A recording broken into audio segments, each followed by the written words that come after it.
Graceland, Memphis, Tennessee.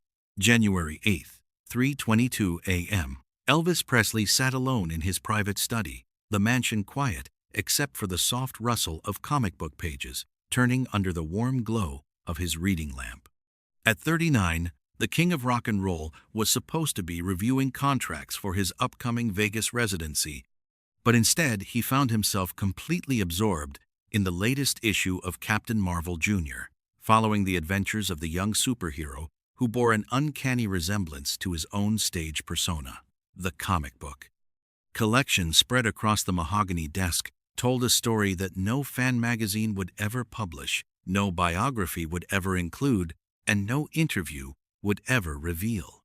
Hundreds of carefully preserved comic books, organized by series and date, represented a passion that Elvis had maintained in absolute secrecy for over 20 years. Red West, Elvis's longtime friend and bodyguard, discovered this scene when he came to check on Elvis during one of his increasingly frequent late-night reading sessions. What West witnessed that night would remain a closely guarded secret among Elvis's inner circle, the image of America's most famous entertainer completely lost in the colorful world of superheroes, his face showing the same wonder and excitement that had made him famous. "Don't tell anyone about this," Elvis said, without looking up from the comic, a slight embarrassment in his voice. People wouldn't understand. But West did understand, at least partially.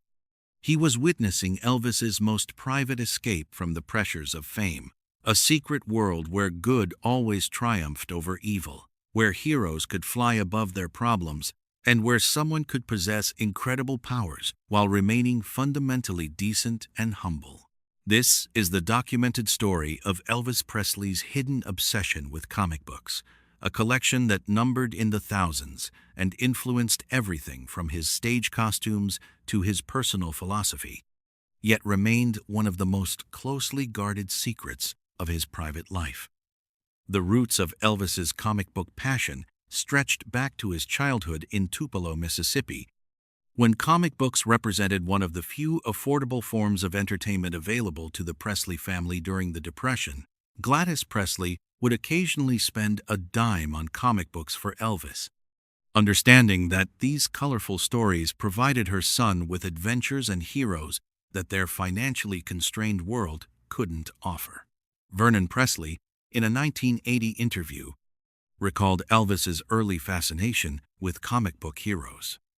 Even as a little boy, Elvis was drawn to stories about people who used their special abilities to help others. Vernon remembered. He'd read the same comic books over and over, memorizing the stories and acting out scenes in our backyard. But Elvis's interest in comics wasn't just casual childhood entertainment. It was a deep fascination with the mythology of heroism that would profoundly influence his understanding of performance and public responsibility throughout his life. The comic book that would have the most lasting impact on Elvis was Captain Marvel Jr., first published by Fawcett Publications in 1941.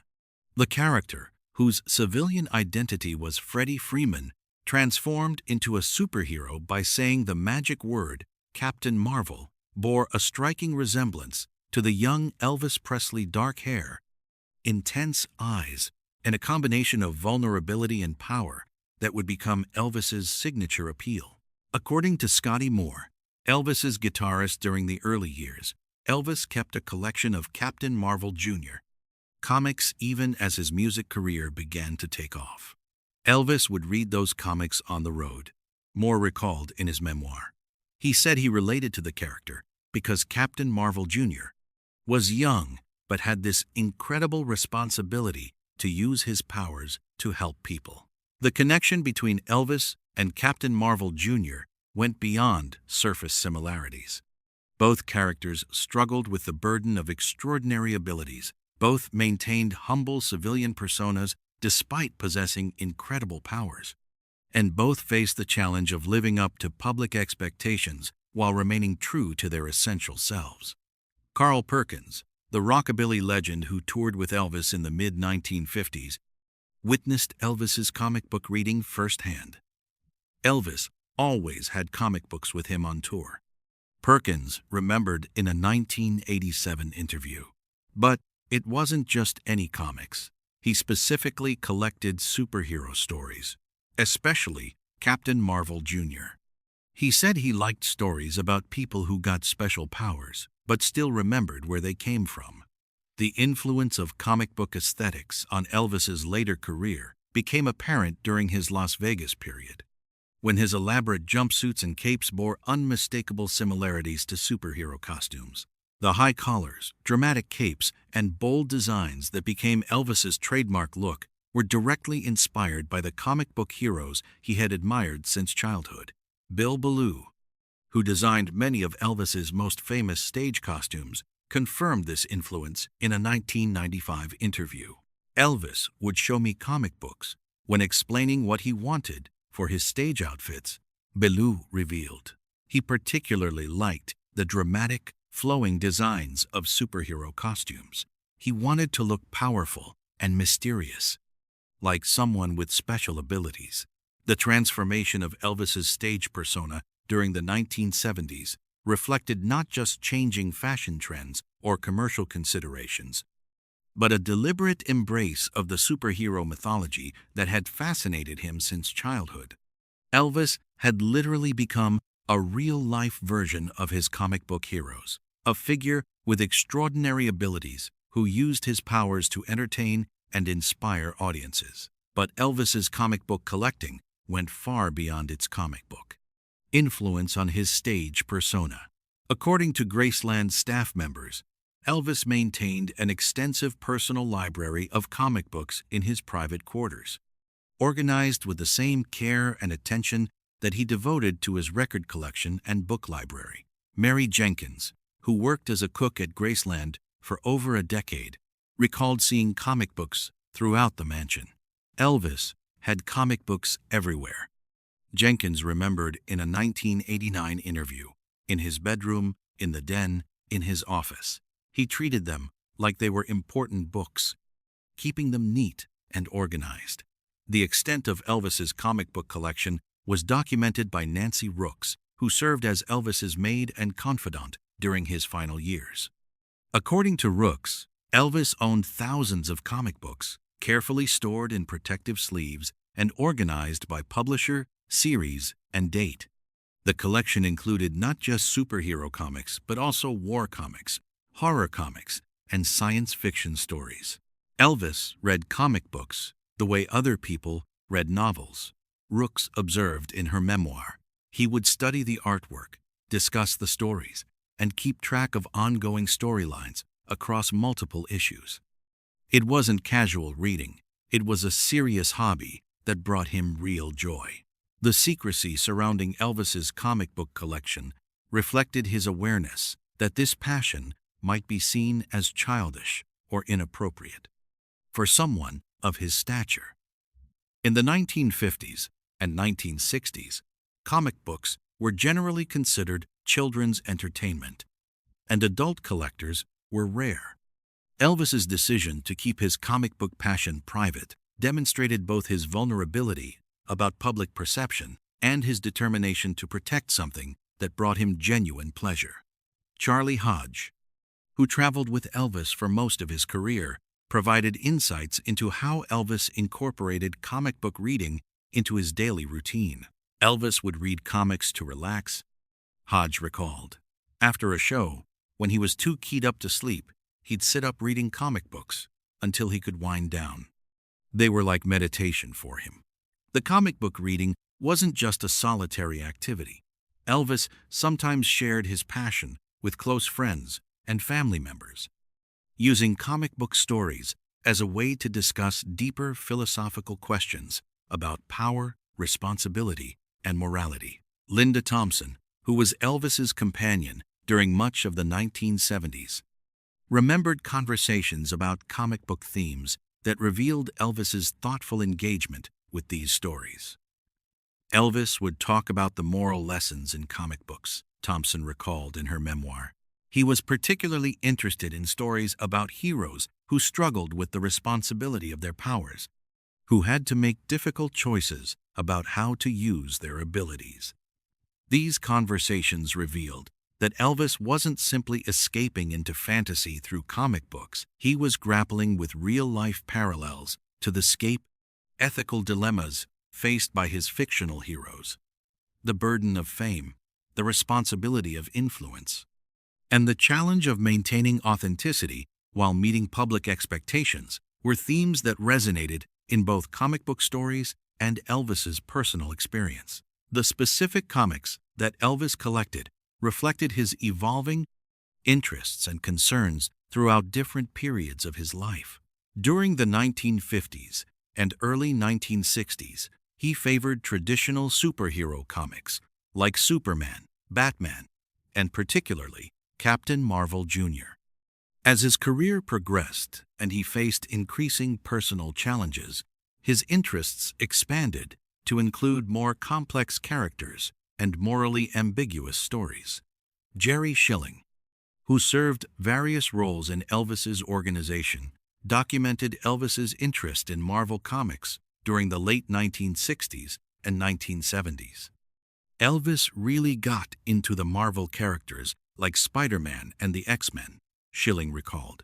He said he liked that these heroes had problems and flaws, that they weren't perfect.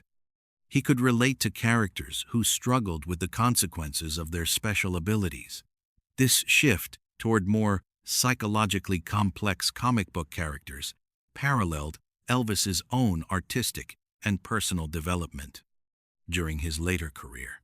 Just as comic books were evolving from simple good versus evil stories to more nuanced explorations of character and motivation, Elvis was developing a more sophisticated understanding of his own role as an entertainer and public figure.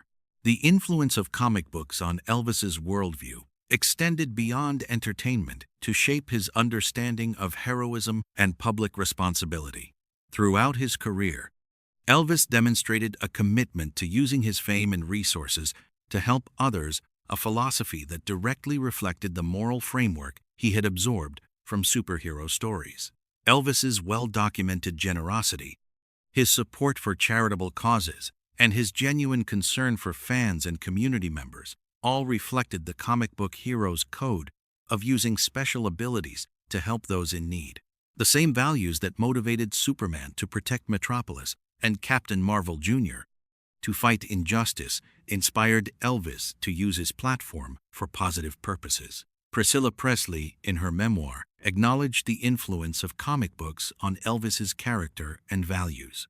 Elvis truly believed that having special gifts meant having special responsibilities, Priscilla wrote. He got that idea from many places, but comic books were definitely one of them. He wanted to be a real-life hero in whatever way he could. The comic book collection at Graceland became legendary among Elvis's inner circle, though it remained hidden from public view. Visitors to Graceland during Elvis's lifetime were rarely shown the comic book room, and the collection was never mentioned in official tours or publicity materials. Lamar Fike, a longtime member of Elvis's entourage, described the comic book storage system in his memoir. Elvis had a whole room dedicated to his comic books. Fike wrote, "They were organized like a library, with different sections for different publishers and characters. Elvis knew exactly where every comic was, and he could tell you the plot of any issue in his collection." The organizational system Elvis used for his comic books revealed the same attention to detail and respect for material culture that he applied to his music, collection, and personal memorabilia. This wasn't a casual accumulation of reading material. It was a curated collection maintained by someone who understood both the artistic and cultural value of the medium. The secrecy surrounding Elvis's comic book passion was so complete that even many members of his inner circle were unaware of its extent. Dave Hebler, one of Elvis's bodyguards during the 1970s, learned about the collection only by accident when he discovered Elvis reading comics during a backstage moment. "I walked into Elvis's dressing room and found him completely absorbed in a comic book," Hebler recalled in a 1990 interview. He was embarrassed at first, but then he started showing me his collection and explaining why he loved these stories. It was like discovering a completely different side of Elvis that nobody ever talked about. The discovery of Elvis's comic book passion by various staff members and friends created an informal network of people who helped protect his secret while supporting his hobby. Several members of Elvis's entourage would quietly purchase new comic book releases for Elvis, ensuring that he could maintain his collection without having to visit comic book stores personally. This support network reflected the deep loyalty that Elvis inspired among those close to him, and their understanding that protecting his private interests was part of protecting Elvis himself. The comic book collection wasn't just a hobby, it was a refuge that needed to be preserved from public scrutiny. The influence of comic books on Elvis's music and performances was subtle but significant. The dramatic staging, the elaborate costumes, and the larger-than-life persona that characterized Elvis's later career all reflected the aesthetic influences he had absorbed from superhero comics. But the influence went deeper than visual presentation. The emotional authenticity that audiences found so compelling in Elvis's performances may have been enhanced by his understanding of comic book storytelling, which emphasized the importance of maintaining essential human qualities even while possessing extraordinary abilities.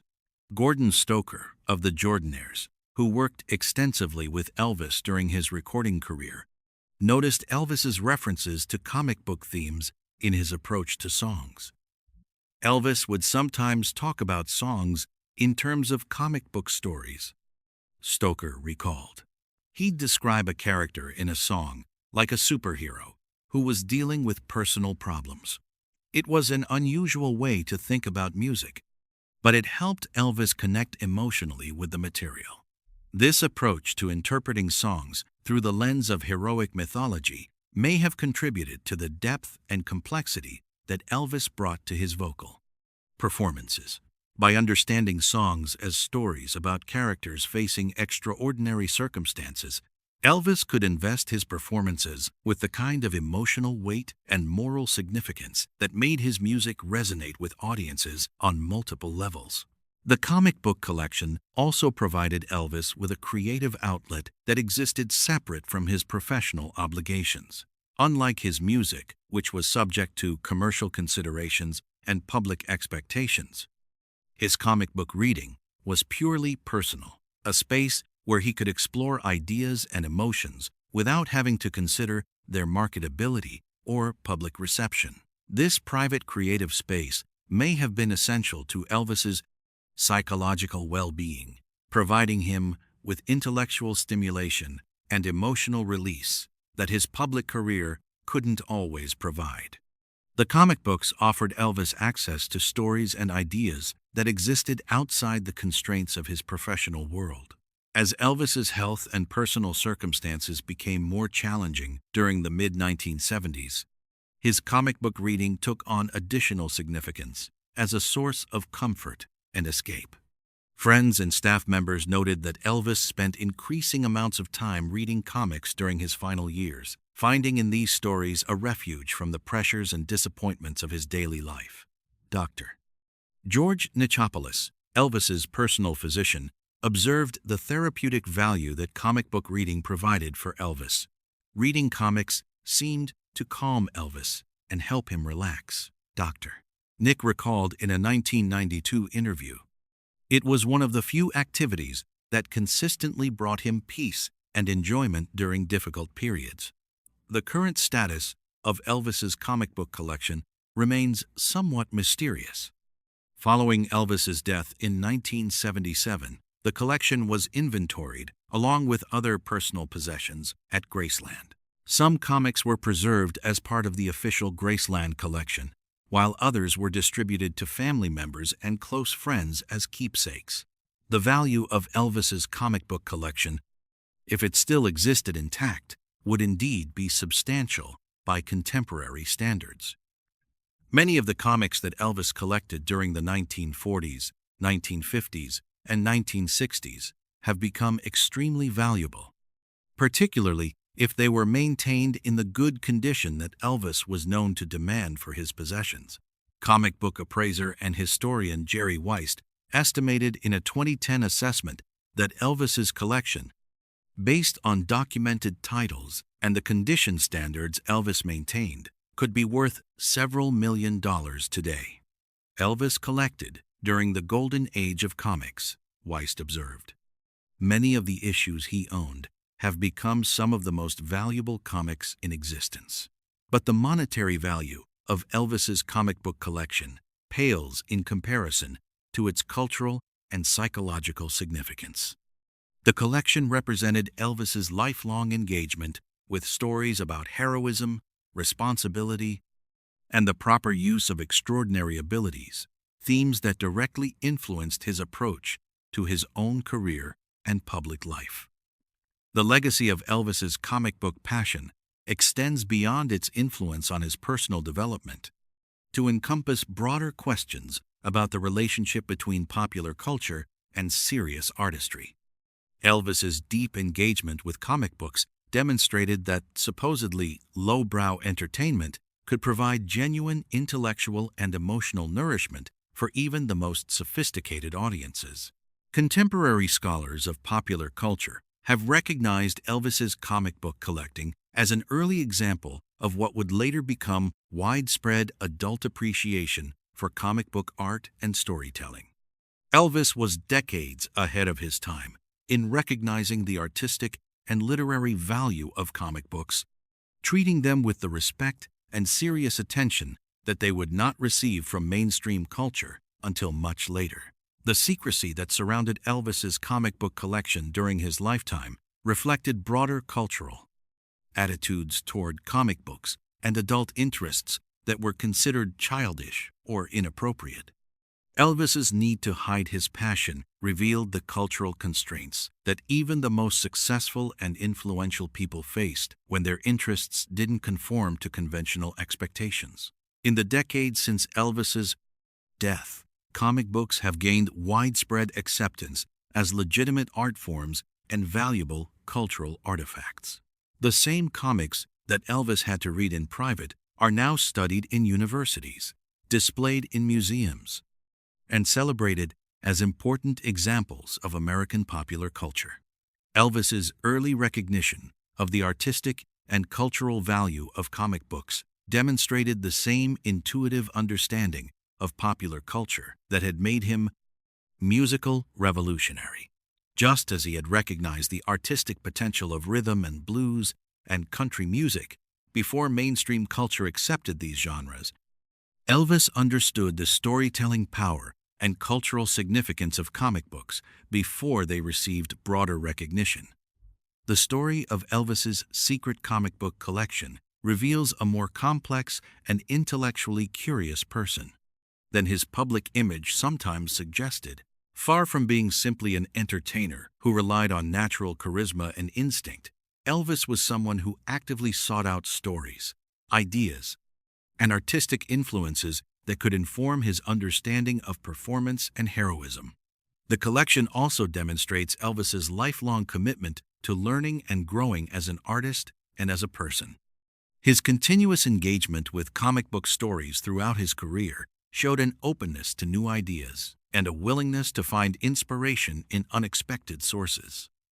Most importantly, Elvis's comic book passion reveals the private world of imagination and moral reflection that sustained him throughout the challenges of his public career. The heroes he read about in comics provided him with models of how to use extraordinary abilities responsibly, how to remain humble despite special gifts, and how to maintain essential human values while living an extraordinary life. The boy from Tupelo, who became the king of rock and roll, never stopped needing heroes to inspire him. And he found those heroes in the colorful pages of comic books that he read in secret but treasured throughout his life. In protecting his comic book collection from public scrutiny, Elvis was protecting something essential about himself: his capacity for wonder, his belief in the possibility of heroism, and his understanding that even the most powerful people need stories that remind them of their responsibility to use their gifts for good. The secret comic book collection worth millions wasn't valuable because of its monetary worth, but because it represented the private imagination of a public figure, the hidden source of inspiration for someone who inspired millions of others, and the proof that even legends need legends of their own to guide them through the extraordinary journey of their lives.